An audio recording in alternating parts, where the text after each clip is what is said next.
بسم اللہ الرحمن الرحیم۔ حضرت عمر فاروق رضی اللہ تعالیٰ عنہ کا ایک مشہور واقعہ۔ حضرت عمر فاروق رضی اللہ تعالیٰ عنہ اور بیت المال کا چراغ۔ یہ واقعہ حضرت عمر فاروق رضی اللہ تعالیٰ عنہ کے عدل و انصاف اور احتیاط کو ظاہر کرتا ہے، جو اسلامی تاریخ میں ان کی حکمرانی کا خاصہ تھا۔ ایک رات امیر المؤمنین حضرت عمر فاروق رضی اللہ تعالیٰ عنہ اپنے گھر میں بیٹھے بیت المال یعنی سرکاری خزانے کا کام کر رہے تھے۔ ان کے سامنے ایک چراغ روشن تھا جو بیت المال کے تیل سے جل رہا تھا۔ اسی دوران کچھ صحابہ کرام رضی اللہ تعالیٰ عنہم ان سے ملنے آئے۔ جب صحابہ کرام رضی اللہ تعالیٰ عنہم نے کوئی ذاتی یا دنیاوی بات شروع کی تو حضرت عمر فاروق رضی اللہ تعالیٰ عنہ نے فوراً چراغ بجھا دیا اور ایک دوسرا چراغ جلا دیا جو ان کے نجی مال کے تیل سے روشن تھا۔ صحابہ کرام رضی اللہ تعالیٰ عنہم یہ دیکھ کر حیران ہوئے اور پوچھا، اے امیر المؤمنین، آپ نے یہ کیا کیا؟ حضرت عمر فاروق رضی اللہ تعالیٰ عنہ نے جواب دیا، پہلا چراغ بیت المال کے تیل سے جل رہا تھا اور جب میں بیت المال کا کام کر رہا تھا تو مجھے اس کے استعمال کا حق تھا، لیکن جب آپ لوگوں نے مجھ سے ذاتی اور دنیاوی باتیں شروع کی تو میں نے سوچا کہ اب اس تیل کا استعمال جائز نہیں رہا کیونکہ یہ سرکاری خزانے کا ہے، اس لیے میں نے وہ چراغ بجھا دیا اور اپنے ذاتی مال کے تیل سے دوسرا چراغ جلا دیا تاکہ قیامت کے دن اللہ کے سامنے مجھے جواب دہ نہ ہونا پڑے۔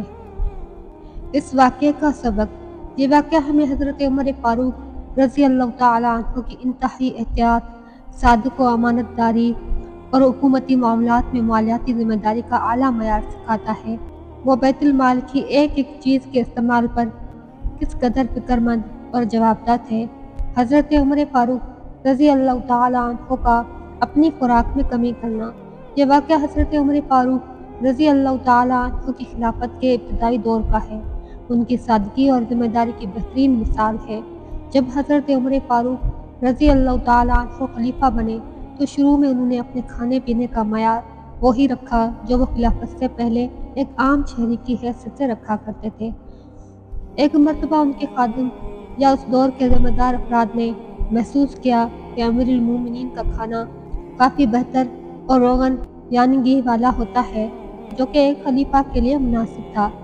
جب لوگوں نے اس پر بات کی اور بعض روایات کے مطابق انہوں نے خود غور کیا کہ خلیفہ بننے کے بعد ان کی خوراک عام مسلمانوں کے مقابلے میں بہتر ہو گئی ہے تو انہوں نے فوراً ایک تاریخی فیصلہ کیا۔ انہوں نے فرمایا، اب میں کیسے اس حال میں خوش رہوں کہ میرا کھانا بہتر ہو اور میری رعایا کے کچھ لوگ خشک روٹی بھی مشکل سے کھاتے ہوں۔ اللہ کی قسم، جب تک تمام مسلمانوں کی خوشحالی اور بھوک کا مسئلہ حل نہیں ہو جاتا، میں روغن یعنی گھی اور دودھ سے پرہیز کرتا ہوں، سوائے اس کے جو مجھے طبی ضرورت کے تحت لینا پڑے۔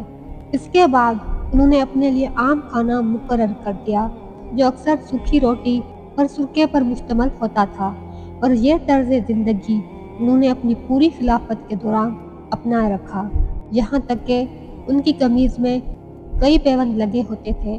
اس واقعے کی خاصیت، یہ واقعہ حضرت عمر فاروق رضی اللہ تعالیٰ عنہ کے اس اصول کی عکاسی کرتا ہے کہ حکمران کو اپنی رعایا کی مشکلات میں شریک ہونا چاہیے اور حکومتی طاقت یا عہدہ ملنے کے بعد اپنے ذاتی آرام اور معیار زندگی میں اضافہ نہیں کرنا چاہیے۔ یہ ان کے زہد یعنی دنیا سے بے رغبتی اور رعایا پروری کا ایک گہرا سبق ہے۔